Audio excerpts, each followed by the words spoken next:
Bismillahirrahmanirrahim. In a series of lectures, we will go through the book by Giannini on the age of central banks. This book provides deep insights into the theory of money.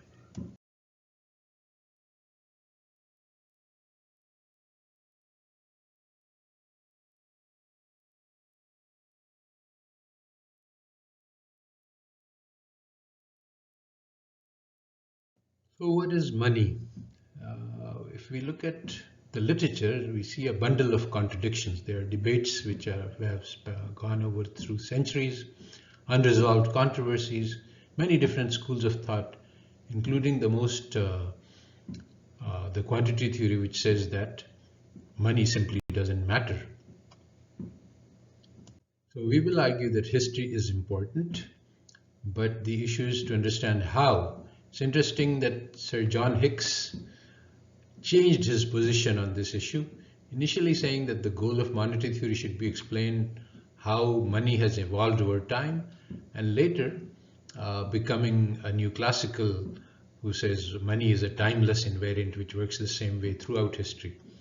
And there is some sense to this, that one doesn't need to know the history of automobiles to understand how the car engine works.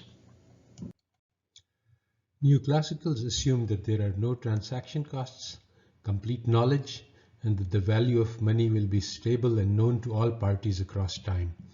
These assumptions make money irrelevant. Two parties to any transaction can simply note down the debts incurred in IOUs denominated in units of account. Money becomes important because the one who accepts money takes a risk. He does not know what the value of this money will be tomorrow. So when you have complete trust, complete knowledge, and no uncertainty about the future, money is completely unnecessary because you can just keep notes, keep track that, okay, I owe you $3, and you just keep these notes in the records, and eventually the accounting will clear up. So uncertainty is the key to understanding money.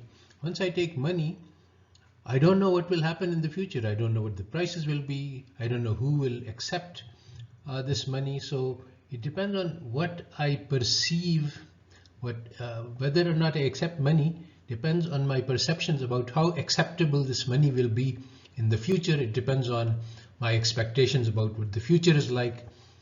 And so basically expectations about public acceptability of money are the key to understanding money. So what determines the social expectations? What generally the level of confidence that people have in acceptability of money and the stability of prices? Here the history plays a crucial role. Past experience with money determines the level of public trust. And as the levels of trust and confidence vary and sometimes even collapse, money mechanisms for increasing this confidence change and evolve.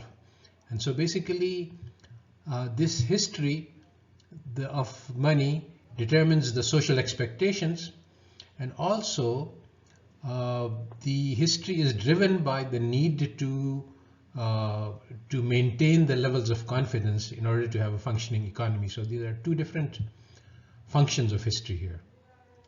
So there are two different functions of history. One is that by looking at the history of prices, whether they have been stable, and the history of how money has been issued and how it has been used and how people have been accepting it, we will be able to predict whether or not money will be acceptable and the level to which and how it will operate. But the more interesting issue is that monetary theory, a theory of how money works, will be able to explain the history itself, because if money is based on trust, then we have to understand how trust is created, and basically we can see that the history will evolve towards trying to create this trust. And so how money evolves through time will be determined by how we can create institutions which can create confidence in money. So there have been two different theories, both of them mentioned by Aristotle in his books. One of them is the exchange theory, that money facilitates exchange. So Barter is not required. I buy something for money and then I can sell it for money, and I can get what I can sell what I don't, well, excess of what I have, and buy what I need by the use of money. So it facilitates exchange. But there's another theory also mentioned by Aristotle, that the money is a creation of the state. The state's authority provides the legal framework for the use of money. The institutional analysis that we'll do shows that both aspects are essential to money. And the neoclassical analysis throws out the essential elements of economic activity. When I buy something today, I don't know what will happen tomorrow. And so there is a huge amount of uncertainty when I accept money.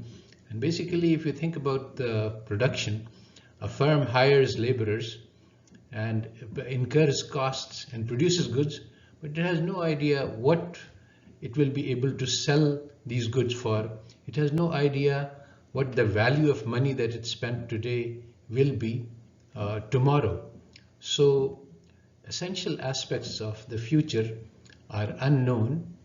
And so basically institutions which provide some guarantees of some sort, which allow the firm to say, to undertake these decisions of production with some confidence that the money that they're spending today, they will be able to recoup tomorrow. These are essential to the use of money. And as experiences accumulate, as failures occur, as crises occur, people figure out that the reasons for the crisis and the reasons how to solve them, and the methods to solve them, and these are incorporated in the institutions which govern the creation and use of money. So basically, both aspects of money, the state guarantee provides the basic trust that people can say that the government guarantees stands behind this money, so it will remain valid. And then the exchange theory explains why people use money all the time for all transactions, because it's so convenient. And both of these things are essential to understand money. You can't do one or the other. So institutions are a key to understanding money, but they are not mentioned in conventional economics. So what are institutions? Well, basically they govern what happens if something goes wrong. So if I give money, if I accept money in exchange for my goods, and what happens if the money turns out to be fake? What happens if my goods are of bad quality? What happens, what are the guarantees that I will be able to use the money? So something has to do with law and order, something has to do with there being some bank which will accept my money in return for gold, etc. Basically, out of a chaotic situation, the institutions craft order, and they mitigate conflict in the sense that if there is disputes, there is a clear-cut law which will govern what people do if somebody has goods of bad quality, if somebody has bad money. And so they allow people to realize mutual gains. People want to trade, but they cannot trade because of the various kinds of insecurity and threats. But the institutions minimize those insecurities and permit trade and allow the realization of mutual gains. So the institutional approach handles problems which are assumed not to exist in neoclassical theory. For example, in neoclassical, there's only producers and consumers, but actually a market exchange is made possible by a whole host of institutions. There are institutions of justice which ensure that consumers don't get cheated, and there's institutions which protect the producers from fraud and deception on part of the consumers. There are institutions which protect the value of money, and a whole host of other institutions which make possible market exchange. So these are not taken into account. And finally, there's secondly, there's the idea of rationality, which assumes that everybody knows everything and there's no uncertainties about the future. So this is really very, this makes it difficult or impossible to understand money. In fact, there are limits on knowledge, on memory, and computational capabilities, as well as fundamental uncertainty about the future. So the third thing which creates the necessity of an institutional approach is that economies are evolving through time. So the idea that there is a static equilibrium and that economies are converging to this is a blinder or a handicap in terms of trying to get to grips with, to get an understanding of the real world. So all of these three factors are handled by an institutional approach. So section 1.2 introduces the concept of money as a payment technology, and this is very different from all existing conceptions of money as a means of trade, as a unit of account, etc. The payment technology concept introduced in this section is crucial to understanding money. So Giannini says that there are three conditions which are essential for a monetary economy. One is that there is a unit of account. It is possible to measure the value of all goods in a common unit. Then there should be procedures for carrying a sale to completion. So this is Giannini provides a very useful example which I have labeled the 3x3 theorem. He says that money is not useful if there are only two goods, because we can always determine a rate of exchange and we can barter them for each other. Also, money is not useful if there are only two people, because they can carry out barter with each other on mutually agreed terms of trade. So we need three goods and three people. Why this is important is because when two people are trading and using money, this shows that it is the third person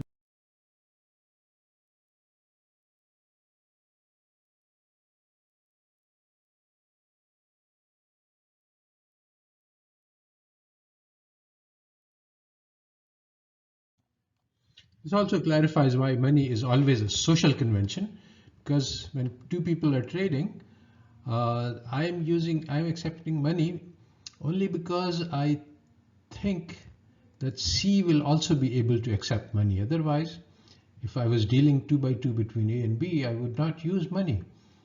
So there is a social agreement that exchange of money for goods will extinguish all social obligations. That is, once I have given you the money, I have fully paid for the good. There's nothing further that is left.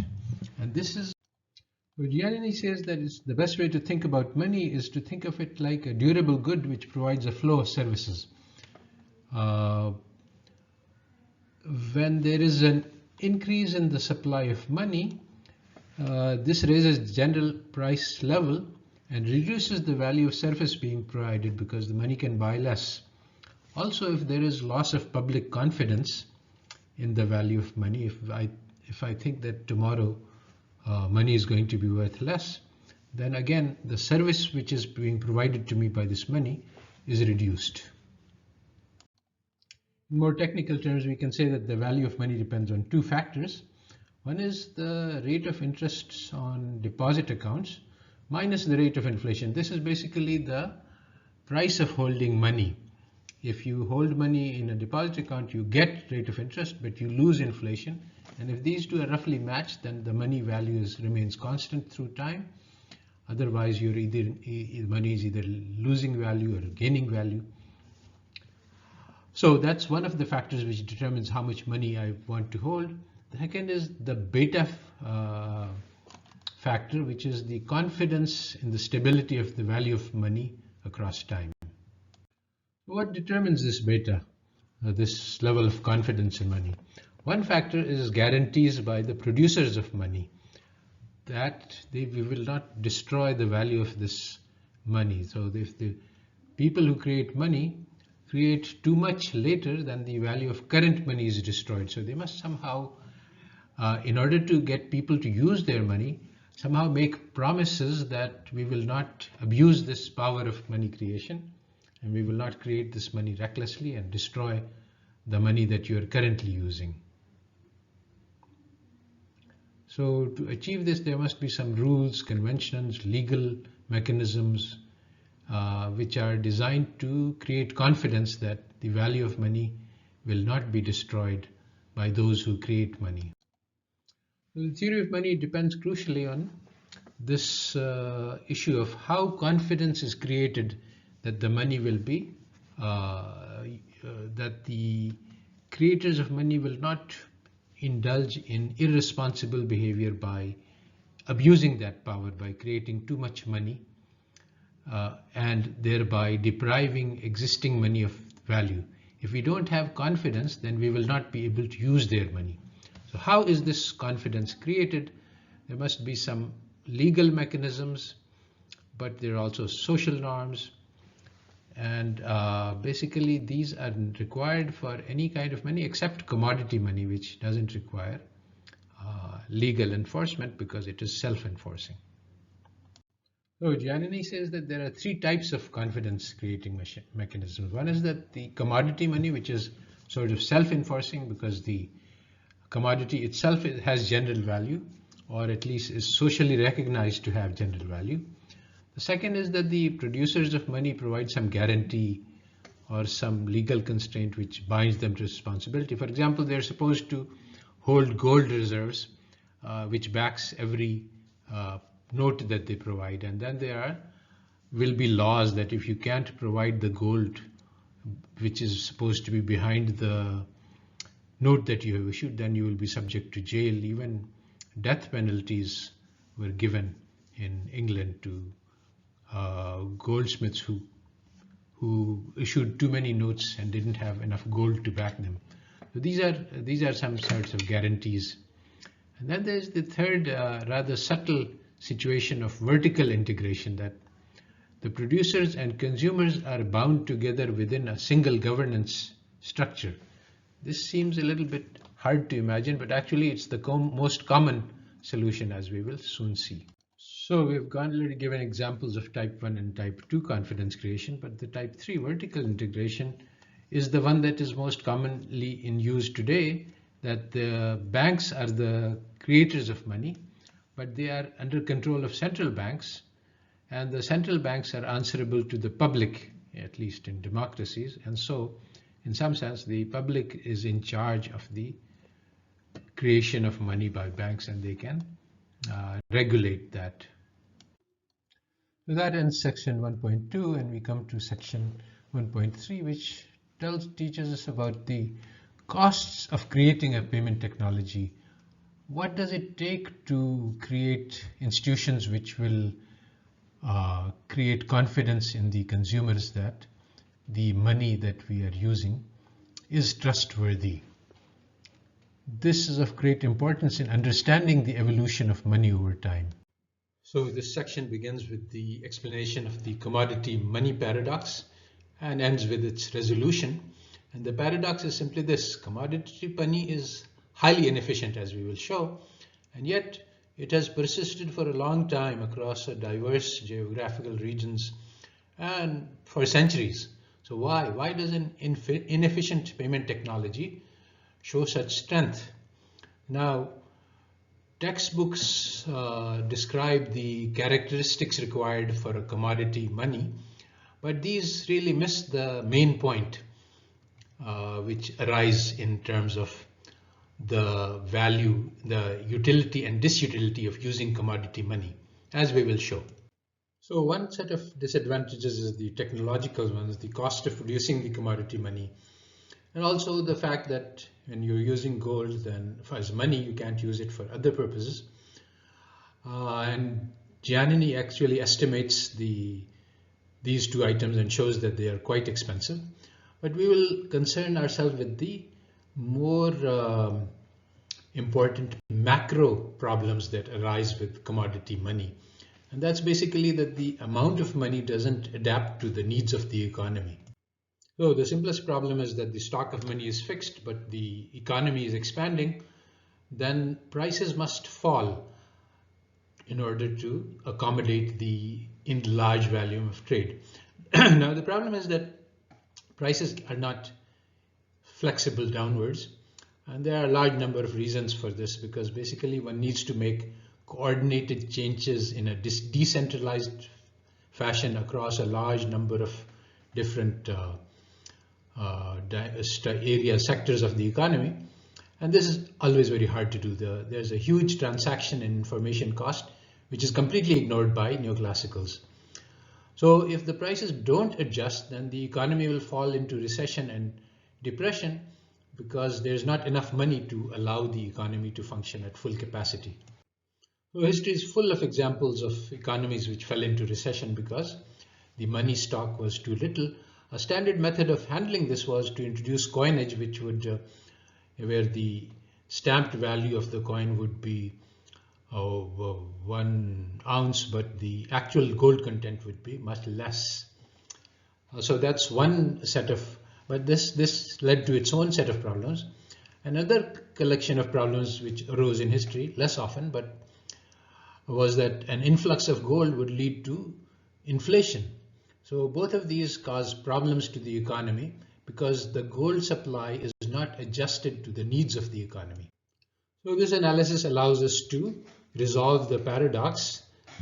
Even though commodity money has been used for centuries, even though there is a better mechanisms available, more adapted to the economy, that's because no one has been able to create the confidence required to create money. Sovereigns, kings, would not be trusted by the government, by the people, because they would tend to create money in an irresponsible manner. And so basically, because of the neoclassical theory just ignores these issues of confidence, trust, and certainty, and that is why it's faced with this pseudo paradox. So these characteristics that are given are not really relevant in the textbooks. What we really need for a commodity money is that it should have an alternative, easy use that creates the confidence. And that's one part of the confidence, that if nobody else honors it, it will be useful in and of itself. And the other part of the confidence is that there should be that the rigid supply, the supply schedule should be rigid so that there can be no influx of large amounts of money. So the central problem of the Middle Ages was to handle the discrepancies between the printed value of the minted coins and the actual gold value, and this used to deviate from each other because of the needs of the government to increase the stock of money in response to the needs of the economy. So there is a tension between the inefficiency of commodity money and the necessity of creating confidence in any means that you use to enhance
So section 3 concludes with the remarks that there is a fundamental tension between adaptability of the money supply to the environment, to the economic environment, and the confidence creation mechanism.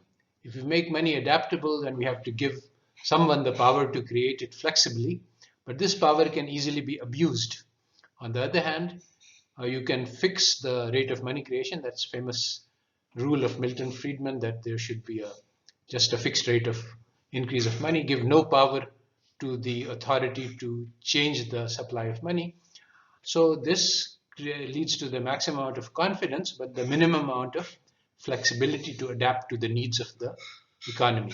So those people who favor adaptability favor the government control of money, and those people who favor the confidence side, which is the market side of the matter, then they say that the government should not have any discretionary power in the creation of money so as to maximize the confidence. So there's this fundamental tension, and the institution of money has evolved under the pressures of this tension on both sides.